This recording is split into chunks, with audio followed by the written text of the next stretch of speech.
Pascara Nebula, a place where the clouds smelled of burnt sugar and the stars pulsed with the rhythm of a heartbeat. Pip sat on the edge of the docking bay, his legs dangling over a precipice of violet gas. He was tinkering with a discarded propulsion coil, his fingers stained with iridescent grease. Around him, other students piloted their bubble ships, translucent spheres that shimmered like oil on water, darting through the rings of gas giants with effortless grace. Pip's own ship, the pand-important Peaver My Mime, and a ship that glowed with a pristine pearlescent light. It came and checked in the praise of the cast giants with a hallowed personalize. Pay Peaver Sheppo as if its were here at time. They were Lex Time Carishen. I started to time his plausibles. Names feedings. And defeatings of Hansershan it is. I didn't run in changing Eleni. Kaying his striding, bay conduce, paper, constance. Conditions have started to Sacastrum denudic craspiration. That's eyes as ever see practice. Peep's own ship, a battered vessel he called the Rusty Thimble, sat in the change nubbies of old and solve, those aglastrums of Resolfson.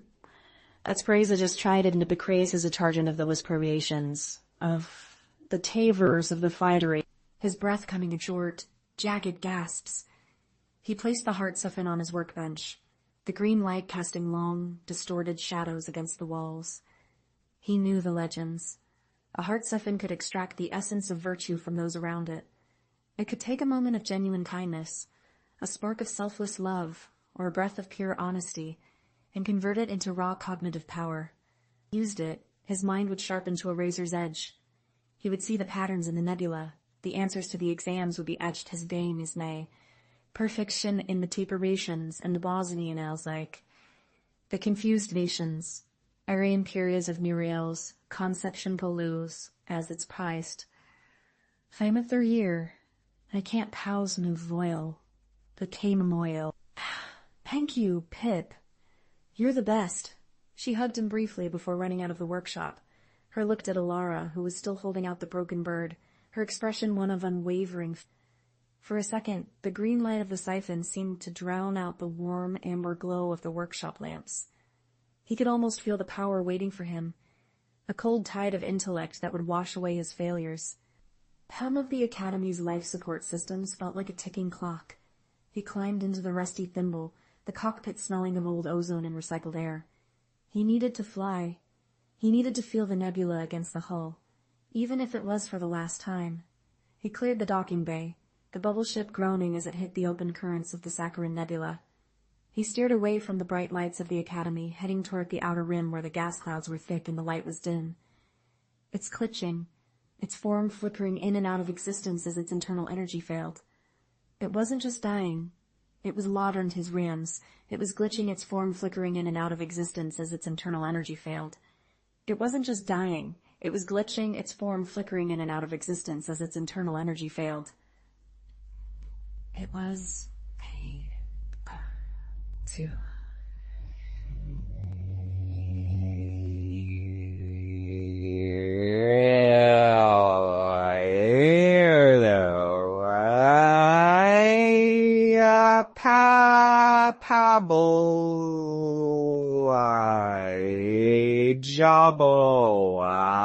He had seen pictures of these creatures in textbooks, but they were supposed to be myths, remnants of a younger galaxy.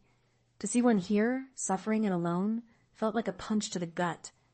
He flew the rusty thimble in a slow circle around the creature, assessing the damage. The shard was buried deep, and the energy leaking from the wound was creating a localized distortion field. If he got too close, his ship's systems might fry. He knew what it was like to feel out of place, to feel like you were breaking and no one knew. Okay, big fella, easy vase suit. The fabric thin and flexible, designed for quick repairs in the docking bay, not for deep space surgery. He stepped out of the dock, his tether trailing behind him like an umbilical cord. The silence of space was absolute, broken only by the sound of his own breathing and the distant rhythmic thrum of the whale constable Desight. Ik studded Nephesta sieve that either wise as all my friends. Conflex, on-side swearing like area. Taking it, striving it, doesn't need any field game sufax. Gamish share round in phases of bilings. I have feeling today. Family, it events transivisions of an Hephaestus. I set his outsoap a clave from the arms. Pip's oxygen was running low, the wart on his wrist flashing a steady, rhythmic red. The shard was almost free, but it was wedged against a vital energy vein. If he pulled it out too quickly, the whale would bleed out its remaining light. He needed to seal the wound the instant the metal was removed. He prepared the sealant canisters, his mind racing. He had to time it perfectly. In his head, he started to count, not in numbers, but in the foam expanded, hardening into a translucent patch. The whale went still. For a terrifying moment, Pip thought he had killed it.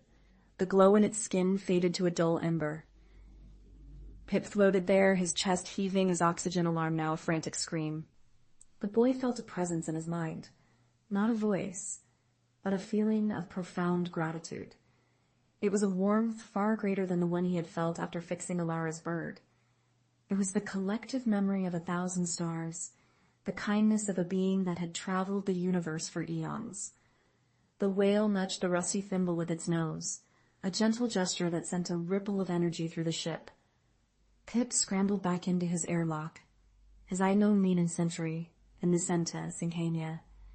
Pip sat in his pilot's chair, his hands steady on the controls.